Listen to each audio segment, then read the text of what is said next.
बाद मैं आप ही के गांव में रहूंगा और मैं खुद गांव के परिवेश से पला बड़ा हूँ। गांव की मिट्टी में अपना बचपन गुजारा है। मेरे माताजी तो आज भी गांव में कृषि करती है, खेती करती है और मुझे पता है कि प्रदेश का जो दिल है वो गांव में बसता है। जब मैं आपके यहाँ आ रहा था तो मैं एक बात सोच रहा था कि हमारे प्रदेश में जितनी प्राकृतिक सौंदर्य है, क्योंकि मैं पूरे प्रदेश में घूमा हूँ, अभी से नहीं घूमा हूँ, सार्थक जीवन से मैं आता हूँ। मैंने ये सोचा कि सब लोग स्विट्जरलैंड की बात करते हैं। स्विट्जरलैंड तो यहाँ हिमाचल प्रदेश के सामने भी कुछ नहीं है। सिर्फ थोड़ा इंफ्रास्ट्रक्चर की जरूरत है, जिसको अगर हम बढ़ा देंगे तो हमारे यहाँ 12 महीने टूरिस्ट ही चलता रहेगा।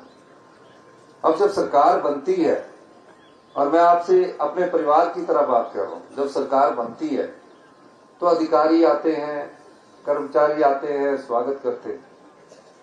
और जब मुख्यमंत्री की मैंने देश के ऐतिहासिक मैदान से शपथ ली, तो शपथ लेने के बाद जब मैं अपने माताजी के साथ बैठा होता, पूरे देश के हमारे कांग्रेस पार्टी के नेता वहां आए हुए थे, मैं सोच रहा था कि मैंने आने वाले समय में किस नीति, किस सोच और किस विकास को आधार बनाना है। मुझे अधिकारियों ने कहा, सभी चीफ सेक्रेटरी महोदय ने, कि हम आपका सचिवालय में इंतजार कर रहे हैं। मैंने कहा ठीक है। एक परंपरा है, पिछले 40 साल से चली आ रही है कि मुख्यमंत्री की शपथ लेने के बाद सचिवालय में अधिकारी उनका स्वागत करते हैं। मेरे मन में उसी दिन से विचार आया कि हम परंपराओं का तो आदर करते हैं, लेकिन हम सत्ता में सिर्फ महज सत्ता सुख के लेने आए हैं, हम व्यवस्था परिवर्तन के लिए आए। और उस व्यवस्था का पहला चरण शुरू होता है। कोई किस व्यक्ति के पास सबसे पहले जाया जाए, जिसको आपको भगवान ने आपने आशीर्वाद से मुख्यमंत्री की कुर्सी पर पहुंचाया। आप जैसे परिवार से उठकर, जिसके परिवार में कभी कोई राजनीति नहीं करता था, और जब राजनीति की बात आती थी तो उसमें कहा जाता था कि कोई सरकारी कर्मचारी लग जाओ, आपका घर गुजारा दूर हो जाता था। मैंने राजनीति को चुना था। सबसे पहले मैं उन बच्चों के पास गया जो बच्चे अपनी माँ को खो चुके थे, अपने पिता को खो चुके थे। पूरा 1.5 घंटा मैं उनके पास रहा। 1.5 घंटा रहने के बाद मैं उनके खाने की मेस में गया और जहां हमारी बेटियां रह रही थी उनके रूम में गए, जाकर मैंने उनको देखा। और जब मैंने पाया, उनसे सीखा, तो उनकी आंखों में एक रोशनी सी थी। वो ये उम्मीद लगा करके आज चाहती थी कि कोई हमारे पास वीआईपी आता है, वीआईपी आने के बाद कोई कंबल दे के चले जाता है, कोई स्वीट दे के चले जाता है, उसके बाद का भविष्य उनका अंधकार में रहता है। मैंने उनकी भावना को सोचा और हमने प्रदेश में देश का पहला ऐसा कानून बनाया जहां जो अनाथ बच्चे थे, जो अपनी माता को खो चुके थे, जो अपने पिता को खो चुके थे, हमने कहा सरकार ही इनकी माता है, सरकार ही इनकी पिता है, और उन्हें हमने चिल्ड्रन ऑफ द स्टेट का दर्जा दिया पहली बार। उसके बाद मैं सचिवालय गया। क्या है ये चिल्ड्रन ऑफ द स्टेट? जो बच्चा हमारा पैदा होगा उसको 27 साल तक उसका पूरा ख्याल हिमाचल प्रदेश की सरकार रखेगी। और किस प्रकार रखेगी? मान लीजिए कोई दुर्घटना होती है, बच्चे के माता पिता उसको छोड़कर चले जाते हैं, 1 साल का बच्चा है। कई जगह तो रिश्तेदार पाल देते हैं, कई जगह रिश्तेदार पालने में थोड़ी सी आनाकानी करते हैं। हमने कहा उसके लिए एक नर्स होगी और हर महीने उसके अकाउंट में पैसे जाएंगे। धीरे धीरे जैसे बढ़ता जाएगा, उस बच्चे की पूरी पढ़ाई का खर्चा सरकार देगी। और 18 साल की उम्र के बाद अगर वो डॉक्टर बनता है, इंजीनियर बनता है, कुछ भी करता है, देश के किसी भी कॉलेज में उसकी एडमिशन होती है, देश के किसी भी डॉक्टर के मेडिकल कॉलेज में उसकी एडमिशन होती है, हिमाचल प्रदेश की सरकार उसके एडमिशन का पूरा खर्च देगी, उसके हॉस्टल का पूरा खर्च देगी। और जो कपड़े हैं जिस प्रकार हम अपने बच्चे को कपड़े देते हैं वो कपड़ों का खर्चा भी हिमाचल प्रदेश की सरकार देगी। और जिस प्रकार पॉकेट मनी जो आपकी जेब में होती है कि अपने बच्चे के लिए तो हम हर महीने पॉकेट मनी देते हैं कि इस पॉकेट मनी को आपने खर्च करना है, हमारी सरकार उन 6000 बच्चों को 4000 रुपया हर महीने की पॉकेट मनी दे रही है। 4000 रुपया हर महीने मिल रहा है जिसने अपनी माता को खोया, और 27 साल तक मिलता रहेगा। और जब उसकी शादी होगी उस शादी के लिए सरकार की तरफ से 2 लाख मिलेगा। अगर उसके पास घर नहीं है तो घर बनाने के लिए 3 लाख रुपया हिमाचल प्रदेश की सरकार देगी। तो पहली जो मेरी मीटिंग हुई उस मीटिंग में मैंने अधिकारियों ने मुझे कहा कि प्रदेश के पास जो प्रदेश का खर्चा चलाने के लिए धन है वो कुछ ही दिनों का है। मैंने कहा कि अभी तो हमारी सरकार आई है, अभी हमारी सरकार को बने हुए सिर्फ 1-2 दिन भी नहीं हुए, आप मुझे खर्चा दिखा रहे। मैंने कहा अगर कांग्रेस की सरकार ना आती तो आप क्या करते, तो बीजेपी की सरकार रहती, जैसे लुकिंदर जी कह रहे थे तो बीजेपी की सरकार रहती। तो उन्होंने कहा कि वो कर्जा उठाते। तो मैंने कहा कि हमें कर्जा कब तक उठाते रहना है, कहते कर्जे को चुकाने के लिए आपको कर्जा उठाना ही पड़ेगा। तो हमने उनसे पूछा कि जो हमने लोगों को, जो हमारी सोच है कि ग्रामीण अर्थव्यवस्था मजबूत होनी चाहिए, उसमें नीतिगत फैसला कैसे किया जाए। मैंने 1 महीने तक कोई मंत्रिमंडल का विस्तार नहीं किया, पूरे सचिवालय प्रशासन को समझा, अपने आर्थिक खजाने को देखा, और उसके बाद 1 महीने के बाद हमने एक फैसला किया। जब मैंने पूरी व्यवस्था को समझा तो मैंने पाया कि एक ऐसी व्यवस्था है जिसमें भ्रष्ट व्यवस्था को ठीक करने की जरूरत है। और उस व्यवस्था में कई ऐसी चीजें थी जहां आपका पैसा, जहां जनता का पैसा भ्रष्ट रास्तों के द्वारा बांट दिया जाता था। उन भ्रष्ट रास्तों को कैसे बंद किया जाए, उसमें तकलीफ भी होती है, कष्ट भी होते हैं, अड़चने भी होती है। हमने उस भ्रष्ट रास्ते को बंद करने का निर्णय लिया। और मैं आज 2-2.5 साल हमारी सरकार को हो गया, उसका क्या फायदा हुआ। आज 2.5 साल बाद मैं ये कह सकता हूं कि हमने जनता का जो 3000 करोड़ रुपया भ्रष्टाचार के चोर दरवाजों के द्वारा बांट दिया जाता था, लुटा दिया जाता था, उसको हमने बंद किया। और आज 3000 करोड़ रुपए का अधिक राजस्व हमने कमाया। ये 2.5 महीने पहले पहली मीटिंग में जब मुझे अधिकारी बजट का, अपने आर्थिक खजाने का ब्यौरा दे रहे थे, उस समय मैंने फैसला किया। उसका लाभ क्या हुआ, उसका लाभ ये हुआ कि आज दूध के क्षेत्र में जब 32 रुपए लीटर आपको दूध आपसे खरीदा जाता था, सिर्फ 32 रुपए 2 साल पहले, और दूध का रेट क्या बढ़ता था, 1 रुपया बढ़ा दिया हर बजट में, 2 रुपये बढ़ा दिया। मैंने दूध का रेट 2 साल में 23 रुपये बढ़ाया है, 23 रुपये। 75 साल में 32 रुपये बढ़ा और 2 साल में 23 रुपये बढ़ा। ये कैसे बढ़ा, ये उस भ्रष्टाचार के जो पैसे बड़े बड़े लोगों के रास्ते से दे दिए जाते थे, उसको हमने रोका। और ये दूध का रेट यही रुकने वाला नहीं है। ये दूध का रेट जब तक गांव की अर्थव्यवस्था मजबूत नहीं हो जाती, जब तक गांव में रहने वाले व्यक्ति के हाथ में पैसा नहीं हो रहता, तब तक इस रेट को हम बढ़ाते रहेंगे, अपने साधनों के साथ बढ़ाते रहेंगे। और आपको मैं बताना चाहता हूं, मिल्क फेडरेशन के द्वारा जब दूध का रेट बढ़ाया गया, उस समय 85,000 लीटर दूध खरीदा जाता था। कल ही मैंने आंकड़े लिए और कल ही मुझे आंकड़ों से पता लगा कि 2,35,000 लीटर दूध आज मिल्क फेडरेशन द्वारा खरीदा जा रहा है। और जिसमें सबसे ज्यादा दूध कहाँ खरीदा जा रहा है, वो आर्मी विधानसभा क्षेत्र से सबसे ज्यादा दूध खरीदा जा रहा है। अब आपको 51 रुपए के से दूध खरीदा जा रहा है और प्लस 2 रुपये आपको जो उसकी किराए का भाड़े का है उसका भी 2 रुपये आपको दे रहे हैं। अब इससे क्या फायदा हुआ? इससे एक फायदा ये हुआ कि हमारी महिलाएं जो पशुपालक है, दुग्ध उत्पादक है, उनके हाथ में सीधा पैसे जाने लगा। कल ही मैं 100 करोड़ रुपया मिल्क फेडरेशन के लिए रिलीज करके आया हूं।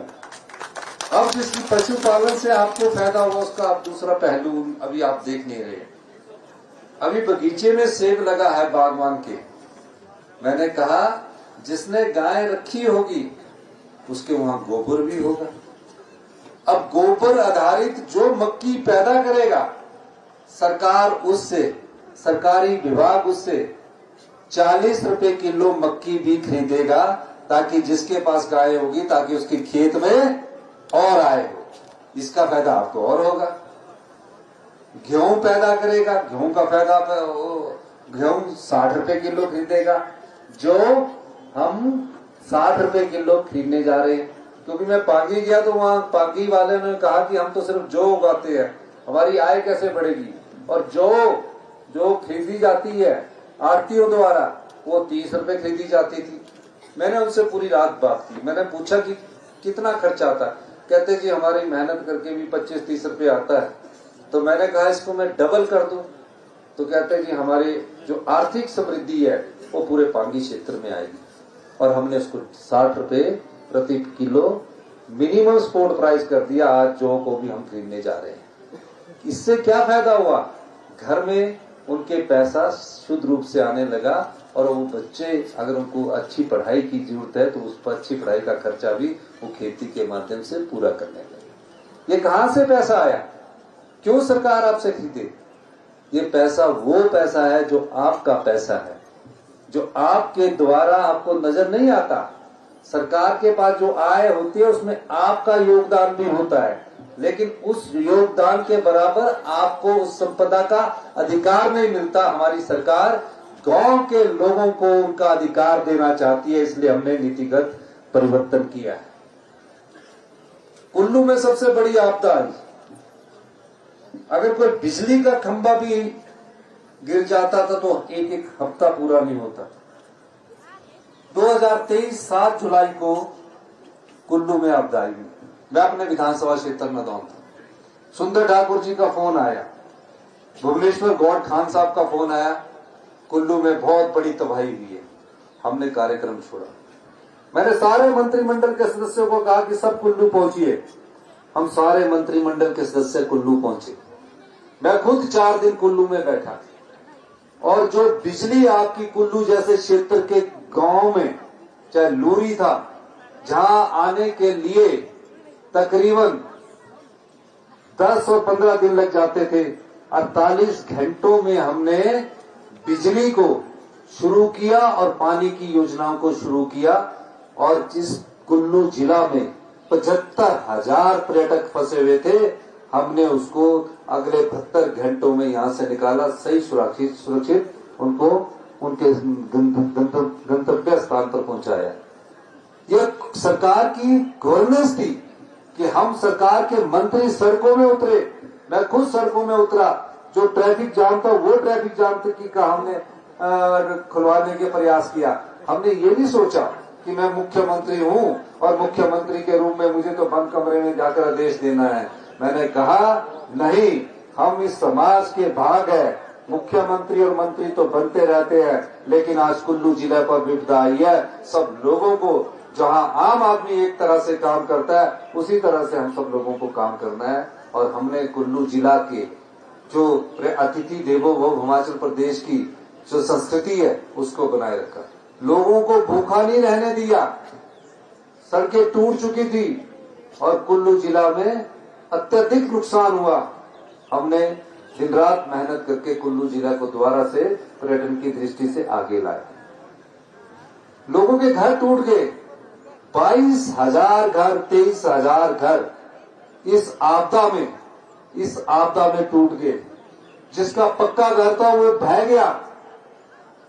और जब मैं अधिकारियों से बात करता था कि हमें क्या मिलना चाहिए, तो अधिकारी कहते थे कि 1.5 लाख मिलता है प्रधानमंत्री आवास योजना के तहत। 1.5 लाख उसमें 1,30,000 तो भारत सरकार देती है, 20,000 राज्य सरकार का अंश होता है। मैंने कहा भी जिसका पूरा घर टूट चुका है वो कैसे 1.5 लाख में अपना घर बनाएगा? जिसके पास पीने के पानी का गिलास तक नहीं बचा वो कैसे अपना घर बनाएगा? अधिकारी कहते हैं कि नियम ऐसे है, कानून ऐसे है। हमने कहा कि मैं उन आम परिवारों के लिए, क्योंकि मैं खुद आम परिवार से निकलकर राजनीतिक मुख्यमंत्री की कुर्सी पर पहुंचा हूं, मैं इन नियमों को बदल दूंगा। मैंने उन कानूनों को बदल दिया और सहायता के रूप में 1.5 लाख से बढ़कर 7 लाख रुपए दिए। पिछले वर्ष इसी बागी पुल में, मैं बागी पुल से जब आ रहा था, मैं समेज गया। मैंने यहाँ डिप्टी चीफ मिनिस्टर को भेजा, पीडब्ल्यूडी मिनिस्टर को भेजा, यहाँ घर बह गई। 8 लोगों की या 4-6 लोगों की, यहाँ 8 लोगों का देहांत हुआ। देहांत होने के बाद जब तक उनकी डेड बॉडी नहीं मिलती तब तक उसको क्लेम नहीं मिलता। मैंने उस नियमों को भी बदल दिया, कहा कि इनको डेथ सर्टिफिकेट मिलेगा और इनको जो क्लेम हमारे सरकार देना चाहती है वो इन्हें दीजिए।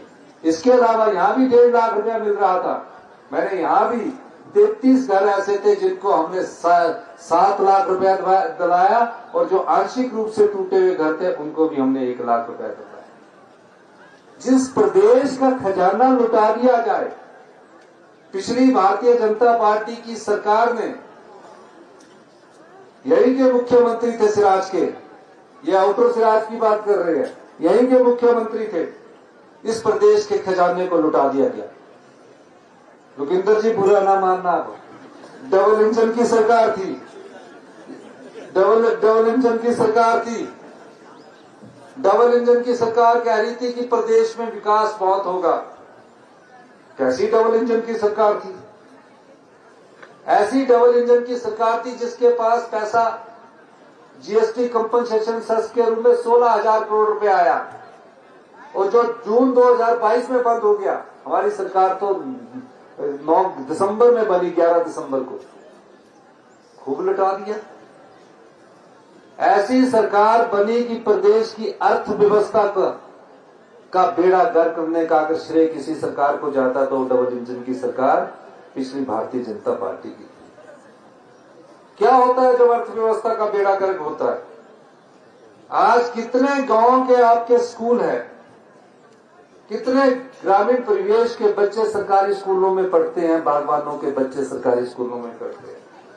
माँ बाप बड़े अरमानों से उसे तैयार करके भेजते कि मेरा बच्चा स्कूल में पढ़ रहा है, अच्छी पढ़ाई होगी, पर वहां पता लगता है कि स्कूल में टीचर ही नहीं है।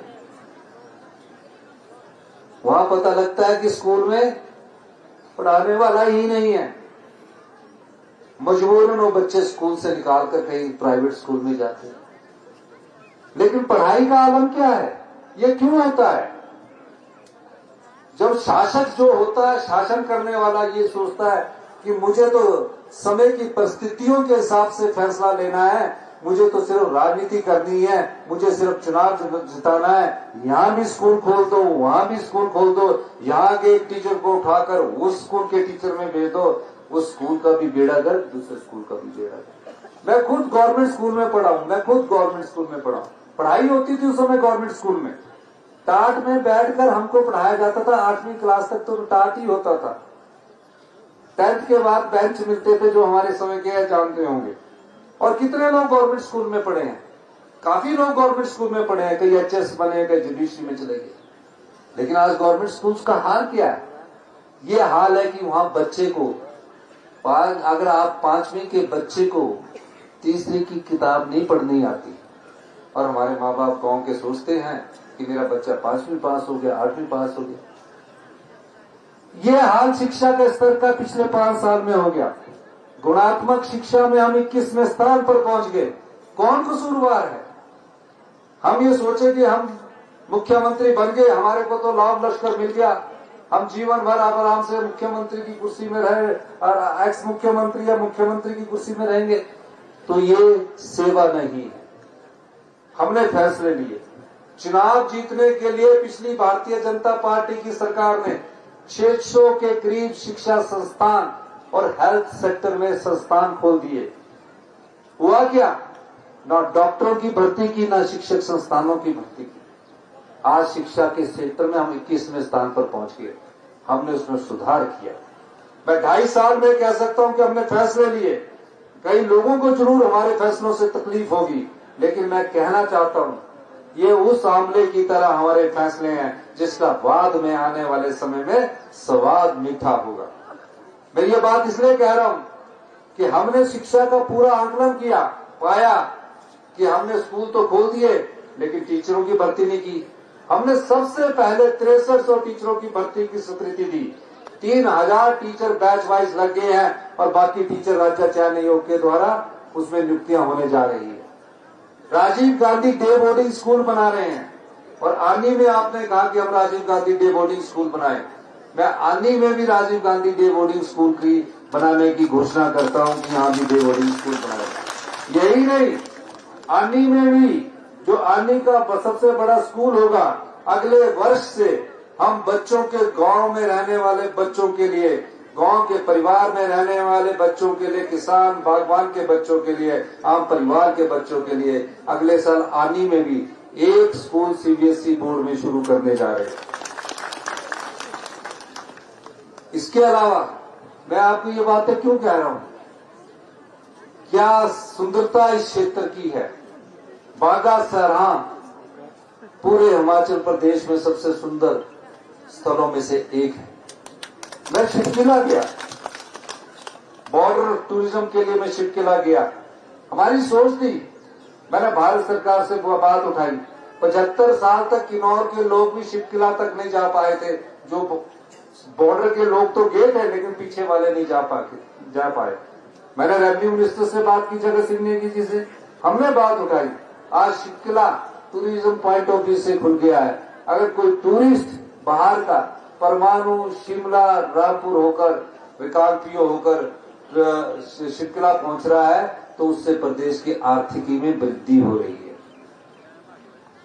अब इस क्षेत्र को कैसे विकास की दृष्टि से जोड़ा जाए? एक तो आपके पास सेब है, दूसरा आपके पास मिलक्का है, तीसरा आपके पास टूरिज्म के रूप में कैसे आगे बढ़ा जाए। आज मैं रात यहाँ रहूंगा, खुद स्टडी करूंगा और आप जब गांव में सरकार गांव के द्वारा जब अधिकारी आपके पास आते हैं तो उनकी भी विचार बदलते हैं, उनकी सोच बदलती है। वो सोचते हैं कि इस क्षेत्र में कैसे विकास किया जाए और इस क्षेत्र के विकास के लिए मुख्यमंत्री के साथ जब अधिकारी आते हैं तो निश्चित रूप से उनके दिमाग में एक तस्वीर जाती है। वो तस्वीर आने वाले समय में इस क्षेत्र की भाग्य रेखा को बदल सकती है। इस क्षेत्र में टूरिज्म कैसे आगे बढ़ेगा? अब मुझे कह रहे थे बुद्धि सिंह ठाकुर जी कि मैं यहां से जाए, अगर हमें कुल्लू पहुंचना है तो 8-9 घंटे लगते। अब कुल्लू 8-9 घंटे में पहुंचेंगे, कुल्लू का एक कोना। अगर कोई मुझे नजदीक का रास्ता नजर आता है तो उस नजदीक के रास्ते से कैसे आगे बढ़ा जाए ताकि आप कुल्लू 4 घंटे में पहुंचे और टूरिस्ट यहां से होकर आए।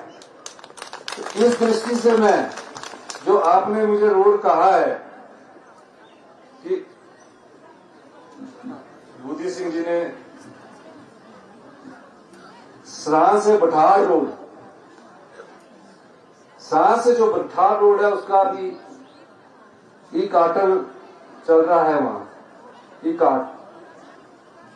तो इसके लिए मैं अभी इनिशियल सर्वे के लिए और ट्रैक निकालने के लिए पहले चरण पर 1 करोड़ रुपए भी देने की घोषणा करता हूं। और इस सड़क को, ये पहले शुरू, इस सड़क को मैं नवाड़ में डालने की भी घोषणा करता हूं। और मैं चाहूंगा कि 2-3-4 साल में ये सड़क बन जाए। लेकिन मैं जब अगली बार यहाँ भाषण देने आऊं तो आप बीच में से पूछेंगे कि 4 साल में सड़क नहीं बढ़ी। इसीलिए मैंने पहले कहा था कि 1 करोड़ रुपया देके पहला पूरा ट्रैक निकाल दिया जाए। और ये क्योंकि ये फॉरेस्ट रोड है, एफसीए होने में फॉरेस्ट को ही देकर हम इसको करेंगे, और एफसीए भी इसकी क्लियर करवाने की हम कोशिश करेंगे। और सराम इस एरिया के लोगों के लिए ई कार ट्रेल बनाने के लिए जो आपने बोला है जो यहाँ के युवा है, यहाँ से कहते हैं कि अगर ई कार्ड रोड तो बन गया है 3 घंटे में पहुंच सकते हैं।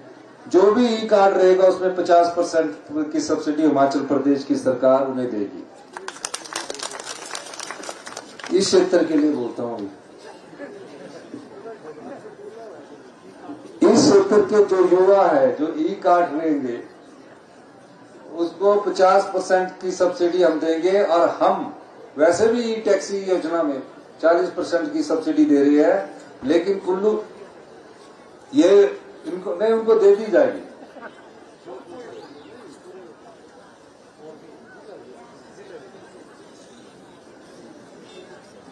सराण में हेलीपैड की बात की है। हेलीपैड के लिए अगर जगह होगी तो उसको जरूर उपलब्ध करवाया जाएगा। लेक निर्माण के लिए मैं पैसा आपको दूंगा, 1 करोड़ रुपया मैं लेक निर्माण का टूरिज्म डिपार्टमेंट से देने की मैं घोषणा करता हूं। और जो जलोड़ी जोत है, जलोड़ी जोत को मैं व्यक्तिगत तौर से उसमें टनलिंग बननी चाहिए। मैं देश के प्रधानमंत्री से भी मिलूंगा और अपने सरफेस ट्रांसपोर्ट मिनिस्टर से भी मिलूंगा और कोशिश करूंगा कि जल्दी इसको स्वीकृत करवाया जाए। इसका मैं आपको इस मंच के माध्यम से वादा करता हूं। इसके अलावा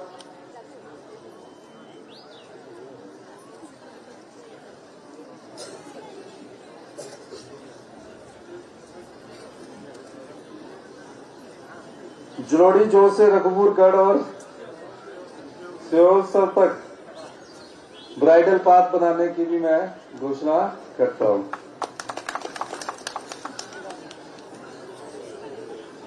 दशहरा कमेटी की जो है वो डीसी साहब इनको अपने आप 10 लाख रुपया उपलब्ध करवा देंगे, या तो दशहरा कमेटी से करा देना या माइनिंग फंड से अपने इनको करवा देना। अंत में मैं एक बात आप लोगों से कहना चाहता हूं। आप निश्चिंत रहिए, 10 साल से यहाँ भारतीय जनता पार्टी जीतती आ रही है। कितने साल से आ रही है? और मैं ये नहीं कहता कि लुकिंदर जी काम कर रहे नहीं कर रहे हैं, मांग जरूर कर रहे हैं। अब मांग कर रहे हैं तो विधायक है, इनका दायित्व बनता है और इनका फर्ज भी बनता है। लेकिन मैं कांग्रेस के कार्यकर्ताओं से ये भी कहना चाहता हूं, आप निश्चिंत रहिए। हमारा ध्येय, हमारा लक्ष्य ग्रामीण अर्थव्यवस्था को मजबूत करना है। हमने कई गारंटियां पूरी की और हमने कई गारंटियों में ओपीएस की गारंटी सबसे पहले पूरी की। दूध का रेट हमने बढ़ाया, गारंटी में नहीं है वो, हमने बढ़ाया। और थारे तुसा जो आज 1500 देना, आज 1500 दे,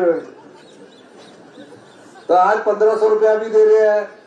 लुकिंदर जी आप अपने विधानसभा में बोल देना कि मेरी विधानसभा में दिए हैं। कितनी महिलाओं को 1500 रुपए मिल रहे हैं? हाथ खड़ा करना, हाथ खड़ा करना भी, सारे हाथ खड़ा करो।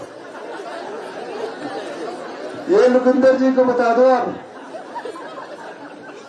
मिल थोड़े ही रहे हैं लेकिन जितनों को मिल रहे ना।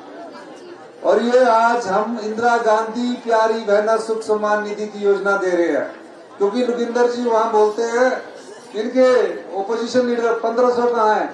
जैसे जैसे हमारी स्थिति ठीक होगी और 5 साल के लिए हम आए हैं, आज इतनी महिलाओं को 1500 मिल रहे हैं, साल के कितने मिलेंगे? 18,000। कितने? प्रधानमंत्री किसान सम्मान निधि के कितने मिलते हैं? 6,000। कितने मिलते हैं? और हम 2 गुना 3 गुना ज्यादा दे रहे हैं, 18,000 रुपया। और कब तक मिलेंगे?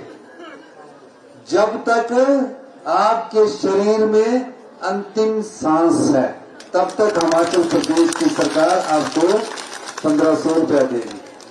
ये कहां से मिले हुए? ये कोई कहां से आए हैं ये पैसे? ये आपके पैसे हैं, मेहनत कश किसान के पैसे हैं, बागवान के पैसे हैं, आम आदमी के पैसे हैं। जो आपके पैसे दे दिए जाते थे बड़े बड़े लोगों को, वो उन चोर रास्तों को बंद करके हम ये पैसा आपको दे रहे हैं। भारतीय जनता पार्टी की केंद्र की सरकार ने हम पर आर्थिक प्रतिबंध लगा रखा है। क्या बोलते हैं? आर्थिक प्रतिबंध। हमने सरकारी कर्मचारियों को 16 ओपीएस क्या दिया? बीजेपी ने हमारे 1600 करोड़ रुपए की एडिशनल बोरिंग बंद कर दी। हम भी इस प्रदेश के देश के एक अभिन्न अंग हैं, हमारा भी अधिकार है। लेकिन मैं आपको कहना चाहता हूं, आप विश्वास करना, 2027 में हिमाचल प्रदेश हिंदुस्तान का सबसे समृद्धशाली प्रदेश होगा और 2032 में सबसे अमीर प्रदेश हिमाचल प्रदेश होगा। जब आप गर्व महसूस करेंगे कि हम हिमाचल से आते हैं, हमें हिमाचल पर गर्व है, आपकी जेब में पैसा होगा। भारतीय जनता पार्टी वाले गौरक्षक तो बहुत बनते हैं। आज मैंने 1500 रुपए 500 रुपए उसमें बढ़ाया। दुखिंदर जी 700 से बढ़ाकर जिन्होंने गौ सदन खोलने हैं उनको 1200 रुपया एक गाय पालने का हिमाचल प्रदेश की सरकार हर महीने दे रही है। हर पंचायत प्रधान यहाँ जो बैठा है, जब से हमारी सरकार आई है, कोई भी वर्ग ले लीजिए, हमारी सरकार ने उनको हर बजट में पैसा बढ़ाया, हर बजट में पैसा बढ़ाया। हमने कोई राजनीतिक लाभ के लिए पैसा नहीं बढ़ाया। हमारा चुनाव तो 2027 में होना था। राजनीतिक चुनाव के लिए पिछली भारतीय जनता पार्टी की सरकार, जयराम ठाकुर जी की सरकार ने 5000 करोड़ रुपए की रेवड़ियां बांटी। 5000 करोड़ रुपए की रेवड़ियां बांटी। बड़े बड़े उद्योगपतियों को 125 यूनिट बिजली भी फ्री में दे दी। लेकिन हमारी सरकार ने नीतिगत फैसला किया और आज मुझे खुशी है कि हम इस व्यवस्था को सुचारू रूप से चलाकर आगे बढ़ रहे हैं। और आज बागा सरान की पंचायतों में से जो हमारी माताएं बहनें आई है, हर एक 1500 देने आज ये 7 पंचायतों में। मैं नगर पंचायत जो है आनी, उसको जो पंचायत है उसको नगर पंचायत बनाने की भी घोषणा करता हूं। और एक नेचर पार्क की बात कही है, उस नेचर पार्क को भी डेवलप हमारी सरकार करेगी। इन्हीं शब्दों के साथ आपको विश्वास हो गया कि 1500 रुपए मिल रहे हैं? हाथ खड़ा करके जोर से बोलिए, विश्वास हो गया? जोर से बोलो जिनको मिल रहे हैं। विश्वास हो गया? तो बीजेपी वालों के भी कान खोलने आपने कि 1500 रुपए आपको और साल के 18,000 रुपया। इन्हीं शब्दों के साथ आपका बहुत बहुत धन्यवाद।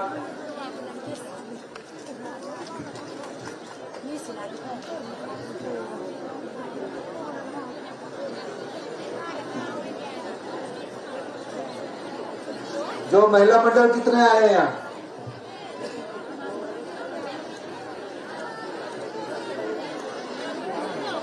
जितने भी महिला मंडल आए हैं यहाँ, उन सबको बर्तन खरीदने के लिए मैं 1-1 लाख रुपए देने की योजना कर।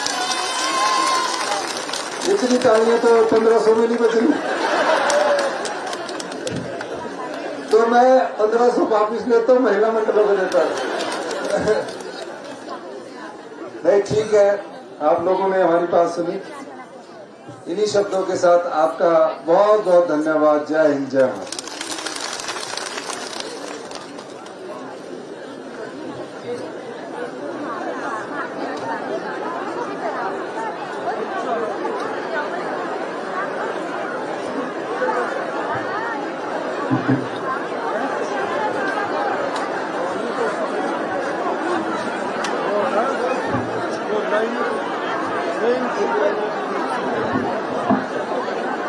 बहुत आभार माननीय मुख्यमंत्री जी, आपके शब्दों ने न सिर्फ विकास की दिशा दिखाई, बल्कि हमारे मन में आशा, विश्वास और ऊर्जा का संचार किया है। एक बार बहुत धन्यवाद माननीय मुख्यमंत्री महोदय। जिन महिलाओं को आज इंदिरा गांधी प्यारी बहना सुख सम्मान निधि में स्वीकृति पत्र जारी किए गए हैं, माननीय मुख्यमंत्री महोदय के साथ उनका समूह चित्र होगा, तो आप अभी यहीं बैठे रहें।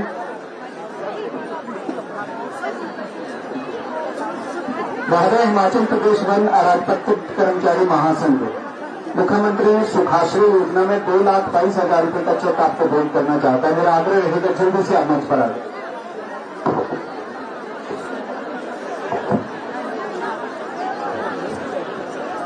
महिलाओं से आग्रह रहेगा कि यहाँ पे आप रुके, माननीय मुख्यमंत्री महोदय के साथ आपका समूह चित्र यहाँ पर होगा।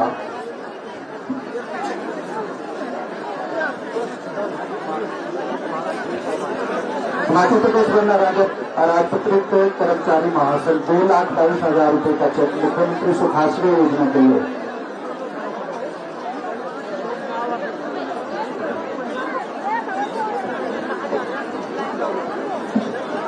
महिला मंडल को यहाँ पर बैठे रहे, क्योंकि माननीय मुख्यमंत्री महोदय ने जो घोषणा की है, आपका